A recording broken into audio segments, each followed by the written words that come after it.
That is a good picture. Give it to you, James. There you go. What?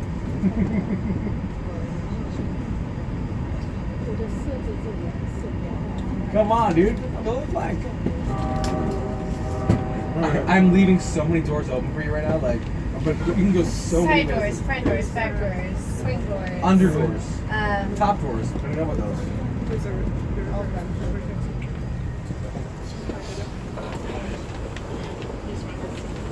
Can we get a good picture of lovely? Shut up.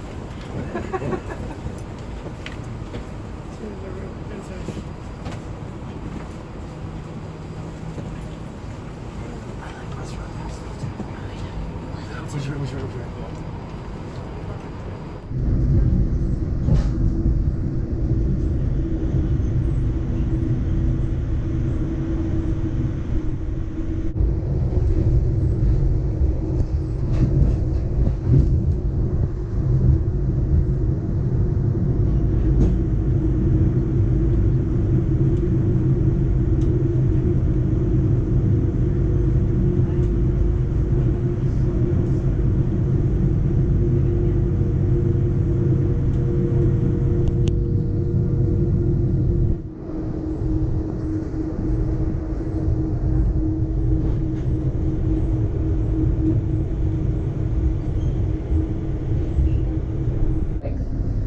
That occurred on March 27th. It was Good Friday, 1964 at 5:36 p.m. Anchorage was hit with the second largest recorded earthquake in world history.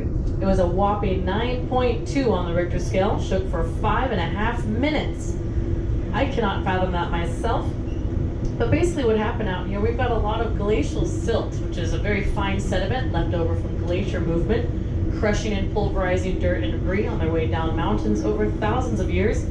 That silt is embedded into the soils as well as into the bodies of water around us, and it makes the ground very unstable. So when the ground shook as long and hard as it did, it actually caused the earth to liquefy, and that dropped about 10 to 12 feet out in these areas. So the salt water from the Pacific Ocean came in through the Kinnick Arm into the root systems of those trees and acted sort of like a preservative. Sometimes we call them our pickled trees because they are still in a state of decomposing and will be for roughly 40 more years.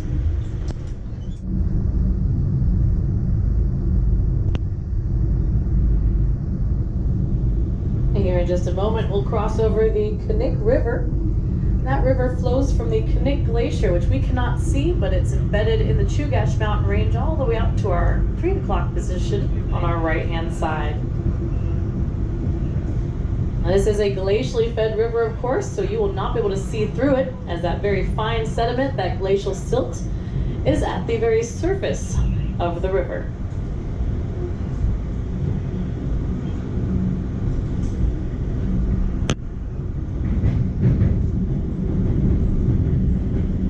After the Kinnick River here, we're going to cross 4 different portions of the Matanuska River that also flows from the Matanuska Glacier. And that glacier separates the Chugach and Talkeetna mountain ranges, which we're seeing on the right-hand side. So keep an eye out down below in those willow shrubs. We're looking for moose out here, so if you see any big brown lumps wandering around or running from the train, keep those cameras ready. Remember to take the flash off, put your lens or cell phone screen directly against those windows for the best photo quality. Now it is hunting season here, so these moose are getting their spidey senses going. We'll keep our eyes peeled, so help us out. And look from your windows as well. If you see something and we haven't seen it, make sure you hoot and holler and let your fellow passengers know.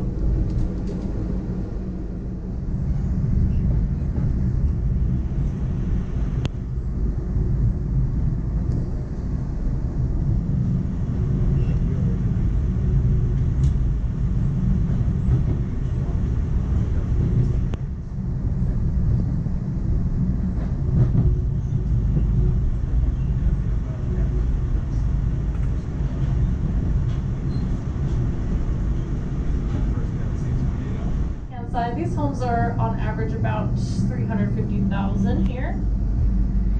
So again, these are kind of the more expensive homes in the area. Anchorage to get a one-bedroom apartment for under $1,000 a month is pretty uncommon. So it's very high demand for housing in Anchorage. So out here you get a lot more land for a cheaper deal. So it's pretty nice. We do call the Matanuska-Susitna Valley Alaska's playground.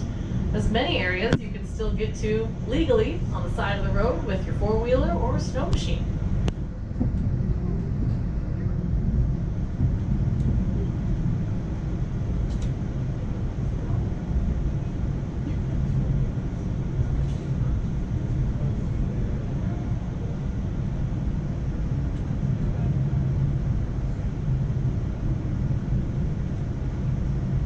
Now, one of the reasons why land is cheaper out here for those who commute, now it's about a 45-minute ride from Wasilla to the Anchorage area for your work day. And that's on a perfect crystal clear day, no traffic, no construction, no accidents.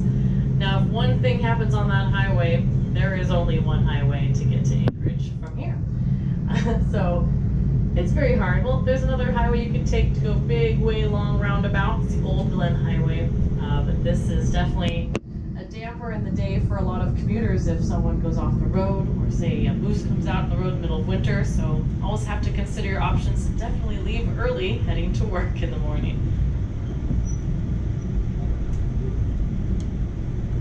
Transportation. As you can see, a lot of the old train cars out there. I actually had my wedding photos taken here in 2016. Since it is illegal to have photos taken of you on our train tracks or our trains, because it sends the wrong message and it is not safe to be on. Big wind that swept through the area and knocked over a power line, which could have sparked a forest fire from our spruce trees out here, which we can see mostly around the tracks.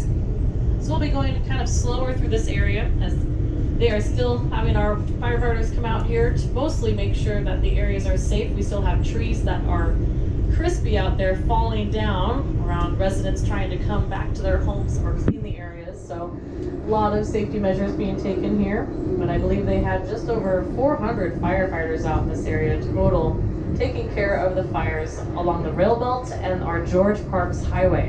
In fact, the railroad actually had to motor coach many passengers for several days up north and south from Fairbanks. And then several days they could not even run their motor coaches through because the George Parks Highway was experiencing the fire as well. So very interesting times with such little areas for transportation, such few options. But we made it through, and now you can see some of that devastation and the locals outside here checking out their properties and seeing what they can do for the future of the land in the area. Now this is just a portion of almost 2.5 million acres that have burned to the ground total throughout the state of Alaska during the summer 2019. This is probably one of the second largest burn seasons. The other one I experienced was in 2015, and we had a total of 5 million acres burned to the ground that season, about 600 wildfires in 2015, half of which were man-made.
Usually when you feel us slowing down or coming to a brief stop, we are going to be waiting for clearance, as we usually have a little train traffic. Now, our conductor Wanda, her job during the day is to check in with our Anchorage dispatchers so that she the track ahead of us that is clear of all trains. So this is what her job is throughout the entire day, is to continue to check in with those dispatchers and get authority for a section of track ahead of us that is cleared for us to travel safely through. Now we are one main line from milepost 0 in the city of Seward all the way to the city of Fairbanks at milepost 470, although we have several sidings of track that we can potentially pull over, or other trains can pull over for us. So again, we'll just keep an eye out for those extra tracks out there. There are also areas of speed restrictions, and so whatever the dispatcher tells our conductor Wanda to do, she lets our engineers know so we can travel safely along the track roads.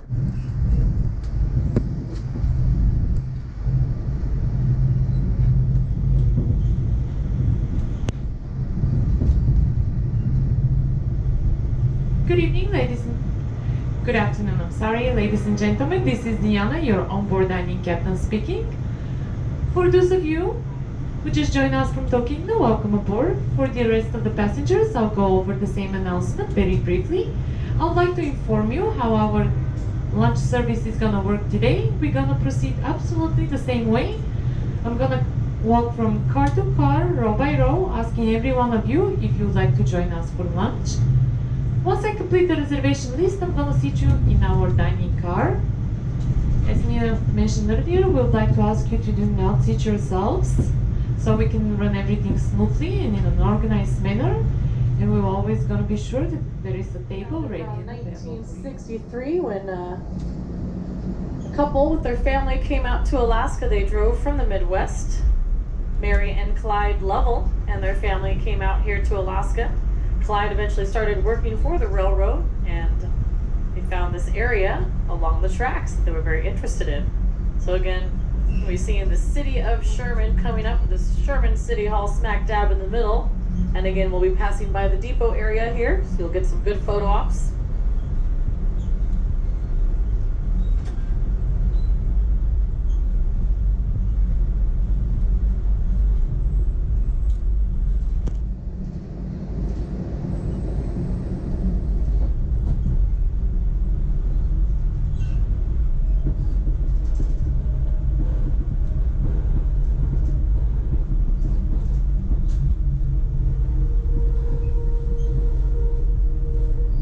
The bustling city of Sherman with a population of 2. Mary and Clyde still reside here off and on throughout the summer season, but have mostly started to live in the bigger city of Wasilla. It's also where their children have moved to. Sometimes we'll see Clyde and Mary out here waving to the train, usually Clyde sitting on the John Deere and Mary tending her garden. They do have a lot of help with railroad families that they've met throughout their years living here. Now what's interesting about this home, of course, that brilliant turquoise color, kind of funky. Well, they originally wanted a hunter green color. Now, the Lovells had actually gone on a little vacation, had some families stay out to watch the house in place, and they were told to go pick up the paint from town and they could begin the paint job on the house.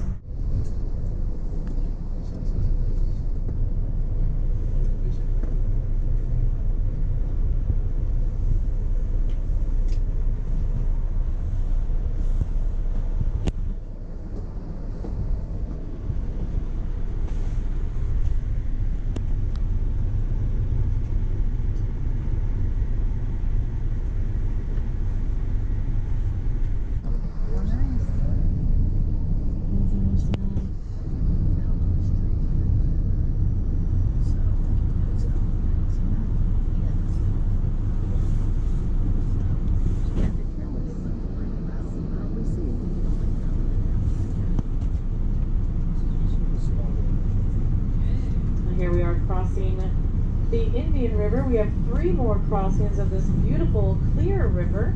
It is not glacially fed, so you can see down through it. Usually during the 4th of July, we see king salmon running so thick in this river that it almost appears to be red. Every form of salmon except for red salmon do swim through this river during the summer season, because the red salmon actually need a lake to start their lifespan.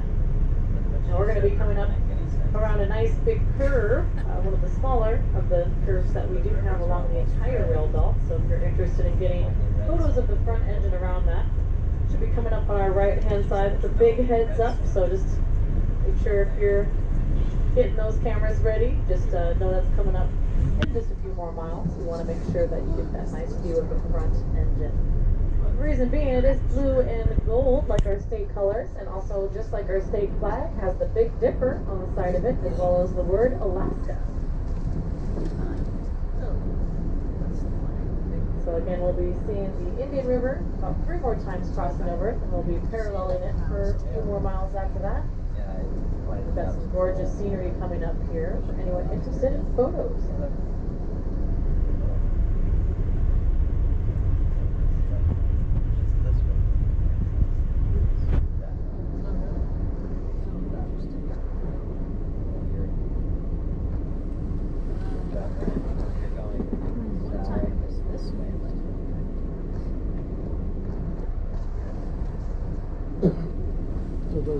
Those are the three.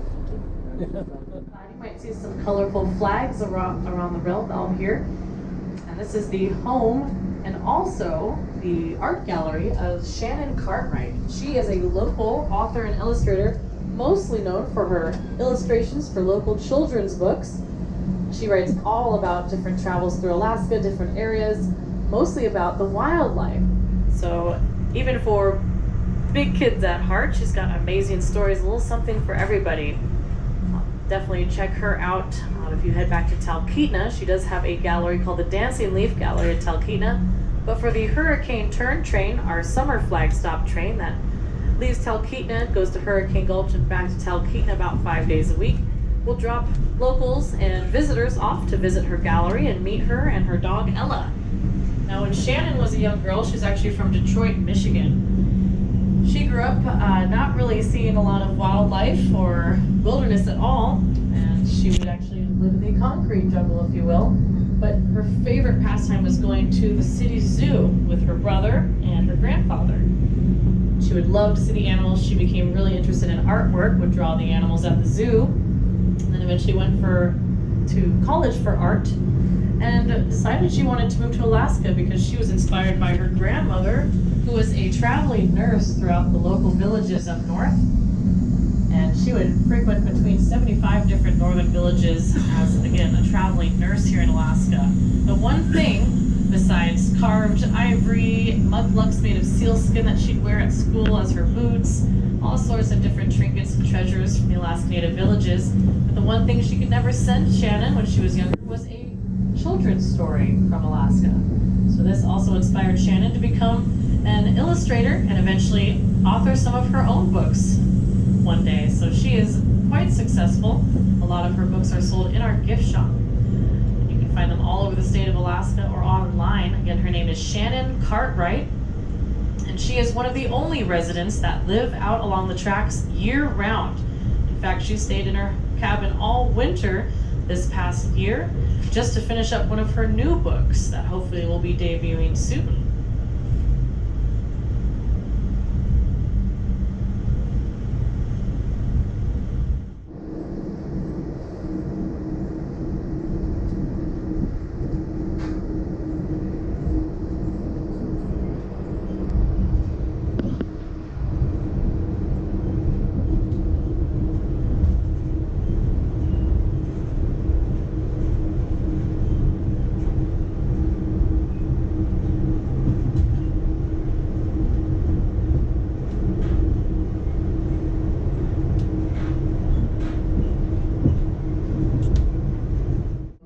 To Denali National Park and Preserve, and we thank you for supporting our park services.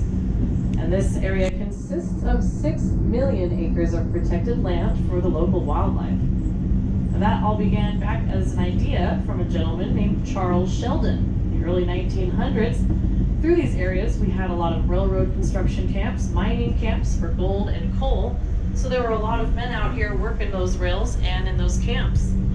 Well, Charles Sheldon, after he graduated his college area in the East Coast, he came out to Alaska searching for the scenery, just to go exploring, see the flora and fauna of the state of Alaska, and he fell in love with this area.